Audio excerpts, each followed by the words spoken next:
Year 2055 चल रहा होता है और दुनिया की लगी पड़ी है और एक एक करके सारी कंट्रीज खत्म हो जाती हैं। सिर्फ त्रिवेदी बचता है, मतलब ऑस्ट्रेलिया बचता है। और ह्यूमन काइंड के लिए सबसे बड़ी प्रॉब्लम ऑक्सीजन होती है। दुनिया की हालत इतनी खराब हो चुकी होती है कि ऑक्सीजन पूरी तरह से खत्म हो चुकी होती है, एकदम गायब। इसलिए सब मर रहे होते हैं और सरवाइव करने के लिए सबको एक कंपनी जिसका नेम होता है क्रोनिकॉर्प, इसके द्वारा बनाई गई आर्टिफिशियल ऑक्सीजन का यूज करना पड़ रहा होता है। और ऑब्वियसली गरीब लोग ये ऑक्सीजन अफोर्ड नहीं कर पा रहे होते हैं, इसीलिए ऑक्सीजन के लिए क्राइम रेट काफी बढ़ गया होता है। और फिर क्रोनिकॉर्प कंपनी को रियलाइज होता है कि वो इतनी आर्टिफिशियल ऑक्सीजन नहीं बना पाएंगे कि हर एक इंसान को बचाया जा सके। इसलिए डॉक्टर रिचर्ड वाइट और अदर साइंटिस्ट को हायर करते हैं जो कि एक मशीन बनाते हैं और ट्राई करते हैं कि फ्यूचर में किसी से कांटेक्ट कर पाए अगर कोई जिंदा बचाओ और वो हमें बता पाए कि उन्होंने इस ऑक्सीजन पेंडेमिक को कैसे सर्वाइव किया। और ये लोग सक्सेसफुल भी हो जाते हैं। ये 2474 से इनको रेडियो वेव्स के थ्रू एक मैसेज आता है, बट मैसेज में लिखा होता है सेंड ईथन वाइट। सब कंफ्यूज हो जाते हैं कि आखिर ये ईथन वाइट कौन है और 400 साल बाद वाले बंदे को, फ्यूचर वाले बंदे को इस इंसान से क्या चाहिए। तो ईथन वाइट इन्हीं डॉक्टर रिचर्ड वाइट का 8 साल का लड़का होता है। बट फिर कुछ टाइम बाद डॉक्टर रिचर्ड वाइट मिसिंग हो जाते हैं और ईथन की मॉम का ऑक्सीजन मास्क की वजह से मर्डर हो जाता है। बट ईथन को जूड, एक स्ट्रेंजर होता है, वो इसको बचा लेता है। और अब जूड इसकी देखभाल करता है, इसको बड़े भाई की तरह पालता है और फैमिली की तरह इसकी केयर करता है। और ये दोनों बड़े हो जाते हैं और अब ये 2067 होता है और ये दोनों अपनी लाइफ न्यूक्लियर पावर रिएक्टर को सही करने में बिता रहे होते हैं ताकि सिटी में इलेक्ट्रिसिटी और ऑक्सीजन फ्लो होती रहे। ये यहाँ पूरे जोश के साथ काम करते हैं क्योंकि ईथन की एक गर्लफ्रेंड होती है जेंथी, जिससे वो काफी प्यार करता है।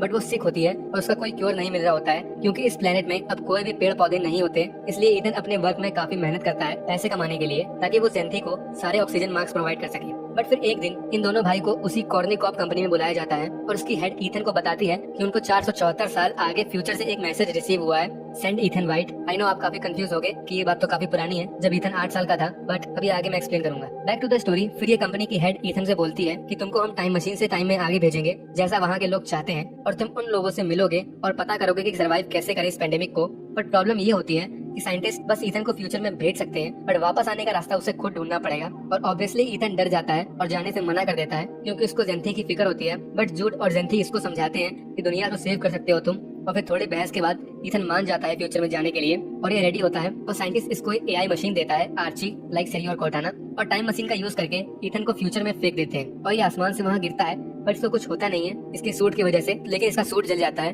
और वहाँ ये जंगल में होता है तो ये काफी खुश होता है क्योंकि इसको ऑक्सीजन मिल रही होती है। और लगभग 400 साल बाद अर्थ ने अपने आप को वापस हील कर लिया होता है। बट वहाँ लिविंग लाइफ का ईथन को कोई नामो निशान नहीं मिल रहा, ना कोई एनिमल का, ना कोई इंसान का। और ईथन का मेन पर्पस फ्यूचर में आने का ये होता है कि इसको अपनी गर्लफ्रेंड की लंग सिकनेस के लिए क्योर ढूंढना होता है। और इसको वहाँ एक स्ट्रेंज चीज दिखती है, इसको एक स्केलेटन पड़ा दिखता है जो कि यही होता है। उसके सूट में इसी का नेम लिखा होता है, ईथन वाइट, और हेड में बुलेट का होल होता है। पहले तो इसे बिलीव नहीं होता, बट ईथन के हैंड में एक रिस्ट बैंड होता है, लाइक ऑमनिट्रिक्स, जो कि इसके डैड ने इसे इस बर्थडे में गिफ्ट की थी। इसके हाथ में चिपका दी थी एक्चुअली। और ये रिस्ट बैंड कभी नहीं निकलता, ये इसके हैंड में बोन से जाके चिपक गया था। और ईथन को उस स्केलेटन के हाथ में भी सेम रिस्ट बैंड दिखता है, जिससे कंफर्म हो जाता है कि स्केलेटन इसी का है। बट इस मरे हुए ईथन के रिस्ट बैंड में ग्रीन लाइट जल रही होती है और जिंदा ईथन के बैंड में रेड लाइट। और जैसा इस जिंदा ईथन के पास एक आर्ची होता था, सेम इसके स्केलेटन के पास भी एक बहुत ओल्ड आर्ची होता है, बट वो वर्क कर रहा होता है। और ईथन उसमें लास्ट ऑडियो रिकॉर्डिंग सुनता है तो एक आदमी ईथन को मार रहा होता है और गन की आवाज आती है। और जैसे आपको इस टाइम कुछ समझ नहीं आ रहा है, सेम ईथन को भी कुछ समझ में नहीं आ रहा था, like what the hell is going on. But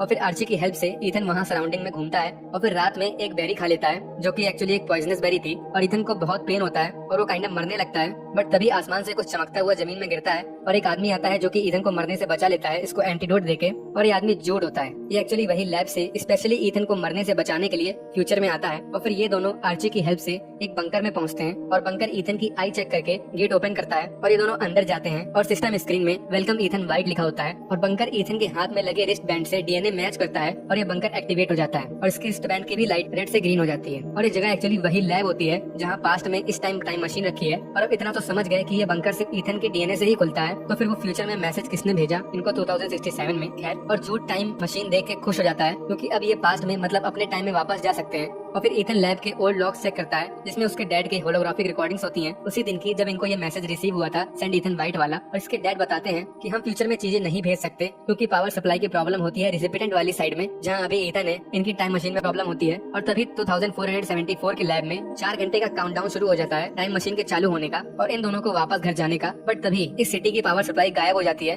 और इनके पास 4 घंटे होते हैं इसको सही करने के लिए, वरना ये दोनों वापस नहीं जा पाएंगे अपने टाइम में। इसलिए इनको सिटी के न्यूक्लियर रिएक्टर को जाके सही करना होगा ताकि पावर वापस आ सके। और ये दोनों निकलते हैं और सिटी को जाके फर्स्ट टाइम देखते हैं तो ह्यूमन काइंड पूरी तरह से खत्म हो चुकी होती है। एक इंसान का नामो निशान नहीं होता है। और इथन पहले जेंथी के क्लासरूम जाता है जहाँ इसकी वाइफ का स्केलेटन और उसके स्टूडेंट्स के स्केलेटन पड़े होते हैं। तो इथन पूरी तरह से टूट जाता है। और एक्चुअली यहाँ से मोस्ट कंफ्यूजिंग चीज स्टार्ट होती है जब इथन अपने सो कॉल्ड भाई से ही बहस करने लगता है, उस पे ही शक करने लगता है कि तुम यहाँ क्यों आए, कॉर्नी कॉर्प कंपनी ने मेरी जान बचाने के लिए कोई मेडिक या कोई सोल्जर क्यों नहीं भेजा, उन्होंने तुमको क्यों भेजा। और फिर इथन फिर से उस आर्ची की रिकॉर्डिंग सुनता है तो इसको रियलाइज होता है अदर पर्सन जो इथन को गोली से मार देता है वो एक्चुअली जूड की ही वॉइस होती है। और जूड को कोई आइडिया नहीं होता है कि यहाँ क्या चल रहा है। और जूड गन निकाल के इथन के ऊपर तान देता है। अब ये गन कहाँ से आई, really what the hell is going on. But Jude Ethan से बोलता है कि वो गन तुमको मारने के लिए नहीं बल्कि तुम्हारी प्रोटेक्शन के लिए यहाँ लाया है। और वो बोलता है कि हम दोनों ब्रदर्स हैं जब से तुम्हारे पेरेंट्स मर गए। तो इथन कन्विंस हो जाता है और फिर ये दोनों वापस अपने टारगेट पे फोकस करते हैं और पावर सेंटर की तरफ जाते हैं। और थोड़ी प्रॉब्लम्स के बाद पावर सप्लाई सही कर देते हैं। और वापस आने के बाद इन दोनों भाई में फिर बहस होने लगती है क्योंकि इथन को एक ही चीज खटक रही होती है कि उसकी बॉडी, डेड बॉडी अभी तक यहाँ क्यों है। इथन को ऐसा लग रहा होता है कि ये फेट है और इसका मरना तय है जूड के हाथों। बट जूड का स्टिल यही कहना होता है कि तुम पॉइजन से मर ही गए थे बट मैंने तुम्हें आके बचाया, तो फेट को धोखा दे चुके हैं हम। लेकिन इथन का कहना होता है कि अगर फेट को धोखा दे चुके हैं हम तो उसकी डेड बॉडी को यहाँ से गायब हो जाना चाहिए। मतलब हम सब जो कर रहे हैं वो ये मरा हुआ इथन कर चुका है और एट लास्ट में मैं भी मर जाऊंगा और ह्यूमन काइंड भी खत्म हो जाएगी क्योंकि इन दोनों के यहाँ कोई इंसान नहीं दिखा था। और उस इंसान का भी पता नहीं चला था इनको जिसने सेंड इथन वाइट का मैसेज पास में भेजा था।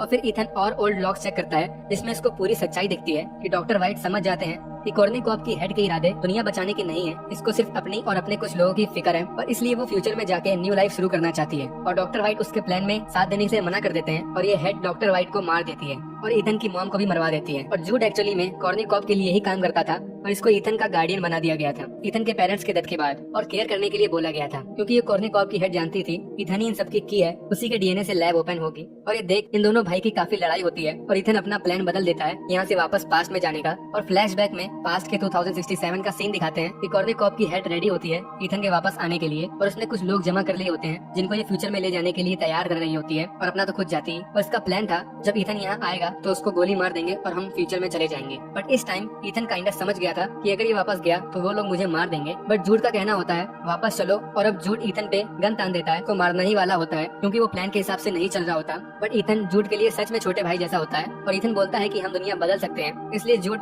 अपने आप को रोकने के लिए अपना ही भेजा उड़ा देता है ताकि वो इथन को कुछ न कर सके। और इथन जाके स्क्रीन पे वही मैसेज टाइप करता है, सेंड इथन वाइट। जी हाँ, जिस आदमी को ये ढूंढ रहा था जिसने ये मैसेज भेजा होता है वो एक्चुअली यही होता है, इसी ने पास्ट में वो मैसेज भेजा था। आप सबने डार्क देखी होगी, पास्ट फ्यूचर प्रेजेंट सब कनेक्ट होते हैं और ये अपने आप को वापस अपने टाइम में भेजने की जगह पेड़ पौधे वापस पास्ट में भेज देता है। और वो रिकॉर्डिंग भी भेजता है जिसमें ये हेड मिस्टर वाइट को मार रही होती है और अपनी गर्लफ्रेंड के लिए क्योर भी भेजता है और अपना फ्यूचर में अकेला रह जाता है और अपने भाई को बरी करता है। और तब इसे रियलाइज होता है कि यहाँ बटरफ्लाई आ गई है, मतलब लिविंग थिंग, और इसकी डेड बॉडी का स्केलेटन भी अपने आप गायब हो जाता है और ये भाग के उसी जगह जाता है जहाँ पहले सिटी तबाह दिख रही थी बट अब वहाँ पर एकदम न्यू सिटी होती है और पूरी डेवलप हो चुकी होती है। और ये 2474 होता है तो बहुत ज्यादा डेवलप हो चुकी होती है और मूवी इसी पॉइंट में खत्म हो जाती है। अब मुझे पता है कि बहुत कंफ्यूजन होगी तो मैं पूरी एंडिंग को शॉर्ट में और रियल फॉर्मेट में क्लियर कर देता हूँ। छोटा इथन और उसके पापा डॉक्टर वाइट, इन दोनों की फादर सन रिलेशनशिप बड़ी अच्छी होती है बट डॉक्टर वाइट के पास और भी काम होते हैं लाइक टाइम मशीन बनाने के और फ्यूचर में लोगों से कांटेक्ट करने के, और ये सक्सेस भी हो जाते हैं। बट जब फ्यूचर से इनको फर्स्ट मैसेज आता है कि सेंड इथन वाइट तो डॉक्टर टेंशन में आ जाते हैं और सबसे पहले जाके अपने बेटे के हाथ में वो रिस्ट बैंड चिपका देते हैं ताकि यही उस लैब को एक्टिवेट कर सके। और फिर इसकी फैमिली को मार देते हैं कॉर्नी कॉर्प कंपनी वाले क्योंकि मिस्टर वाइट उनके साथ काम करने से मना कर देते हैं। और इथन अब इस कंपनी के लिए सबसे ज्यादा इंपॉर्टेंट होता है, इसलिए जूड को ये लोग इथन की परवरिश के लिए असाइन करते हैं और वो इसको सेफ रखता है। और फिर जब वो बड़ा हो जाता है तो उसे टाइम मशीन से फिर फ्यूचर में 474 साल बाद भेजा जाता है ताकि वो इनकी हेल्प कर दे। बट एट लास्ट इथन को समझ आ जाता है कि कॉर्नी कॉर्प के रियल इरादे कुछ और हैं और इथन को प्लान के हिसाब से वापस आना होता है पास्ट में,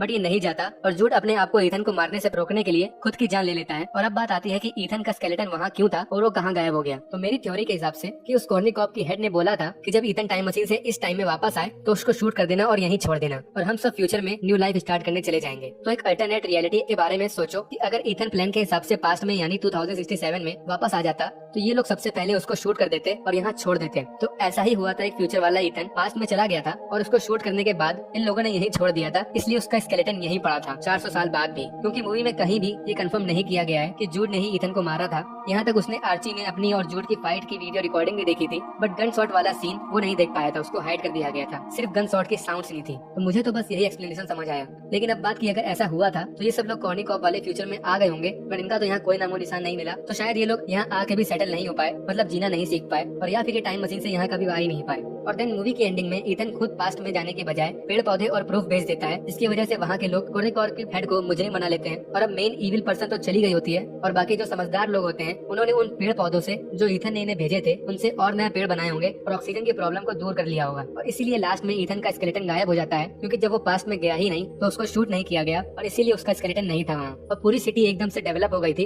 कॉस्ट 2067 से 2475 हो गया था, तो ऑब्वियसली टेक्नोलॉजी और ह्यूमैनिटी बहुत ज्यादा डेवलप कर गई होगी। और मेन पॉइंट कि आखिर वो मैसेज फ्यूचर से ईथन ने पास्ट में क्यों भेजा था, तो ये भी सिंपल है, क्योंकि वो जानता था वो जिसको ढूंढने फ्यूचर में आया था, जिसने ये मैसेज भेजा था, वो ये खुद ही था। तो अगर ये पास्ट में मैसेज ना भेजता तो ये सब होता ही ना जो अभी ये हो रहा है। और पास्ट प्रेजेंट फ्यूचर सब कनेक्ट होते हैं तो कोई और ही अल्टरनेट रियलिटी क्रिएट हो जाती, इसीलिए इसको वो मैसेज भेजना ही पड़ा। फाइनली खत्म।